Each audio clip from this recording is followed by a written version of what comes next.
Mardi dimanapun kalian berada.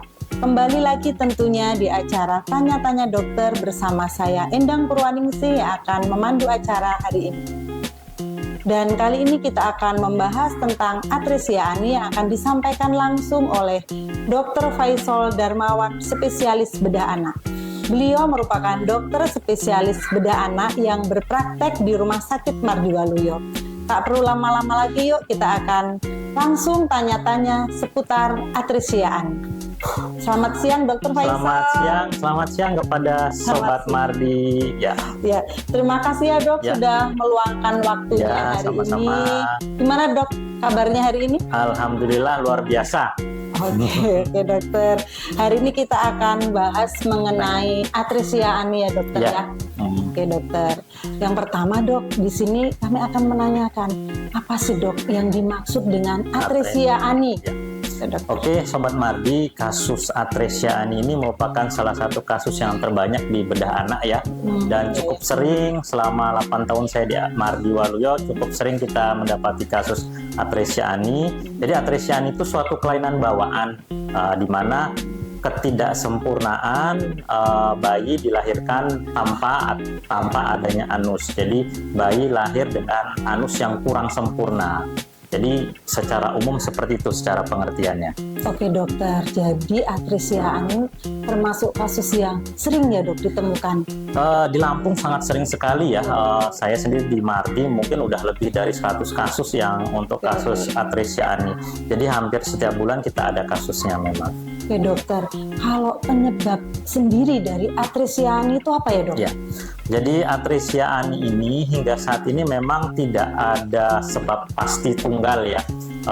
Ada banyak teori yang diajukan, tetapi pada prinsipnya memang penyakit ini bisa terjadi secara spontan, kemudian bisa terjadi pada semua orang.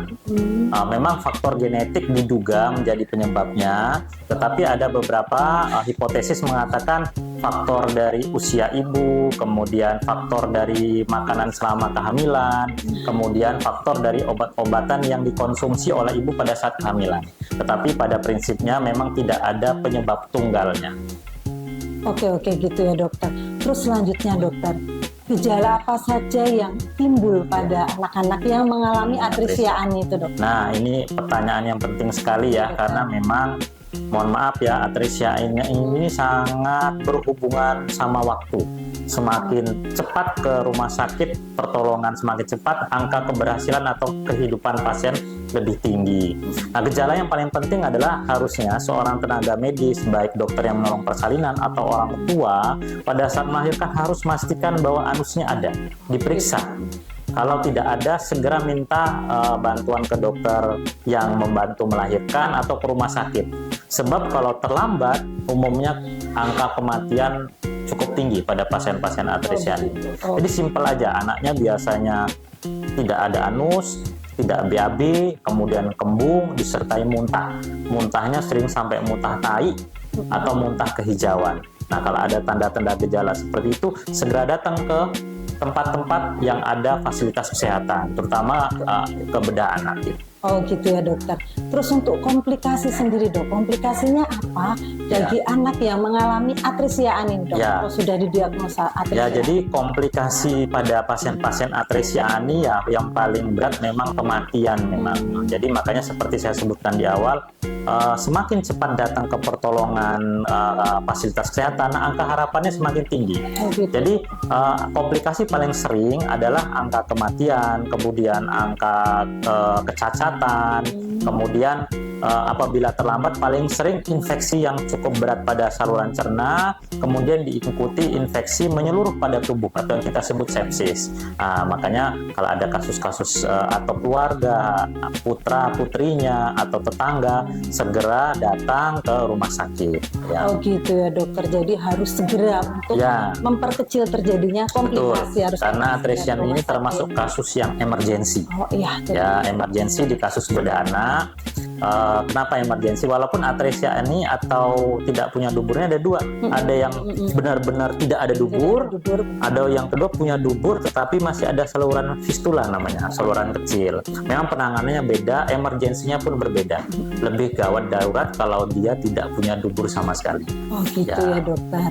Nah untuk selanjutnya dok, bagaimana cara mengobati atau langkah yang harus diambil untuk anak jika mengalami atresia ani ini Nah, dok? ya. Memang untuk atresia ani ini pertolongan pertama pada keluarga yang mendapatkan atresia ini paling penting memang keluarganya itu harus dihangatkan anaknya, bayinya. Karena bayi ketika dia kembung, muntah, dehidrasi, biasanya setelah kurang cairan dia gampang hipotermia.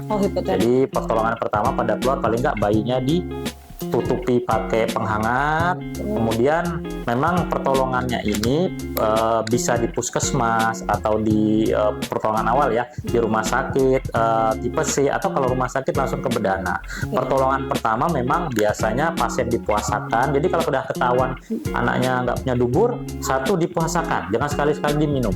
Kalau diberi minum resikonya muntah, aspirasi masuk paru, biasanya nggak ketolong juga anaknya. Yang kedua langsung dihangatkan ya. Yang ketiga apabila di puskesmas ada fasilitas dipasang selang hidung atau selang mulut, paling nggak untuk mengurangi kesedak sehingga pasien tidak terjadi aspirasi tadi. Oh gitu ya dokter. Jadi yang pertama begitu ketahuan tidak ada anus saat habis pertolongan persalinan dipuasakan, dihangatkan. Kalau di fasilitas kesehatan yang ada fasilitasnya untuk pemasangan selang lambung, ya betul, selang lambung baru. Syukur-syukur kalau ada pemasangan infus itu jauh lebih baik. Gitu ya dok, syukur-syukur ditambah dengan pemasangan ya infus. Betul. Baik dokter, terima kasih banyak ya dok atas ilmunya, atas edukasinya yang diberikan pada siang hari ini. Ya, terima kasih ya, semoga bermanfaat buat Sobat Mardi. Oke, jadi Sobat Mardi Waluyo, jika anak mengalami atresia ani atau anak mengalami ada gejala yang sudah dijelaskan oleh Dr. Faisal tadi, segera periksakan langsung pada Rumah Sakit Mardi Waluyo. Di Rumah Sakit Mardi Waluyo tersedia klinik bedah anak yang dilayani oleh Dr. Faisal Darmawan, spesialis bedah anak yang berpraktek di setiap hari Senin, Rabu, Jumat pada pukul 12 sampai dengan pukul 14. Terima kasih untuk Dr. Faisal sudah meluangkan waktunya untuk bisa hadir di tanya-tanya dokter siang hari ini. Selamat melayani ya dok. Sampai jumpa Sobat Mardi. Sampai jumpa semuanya ya.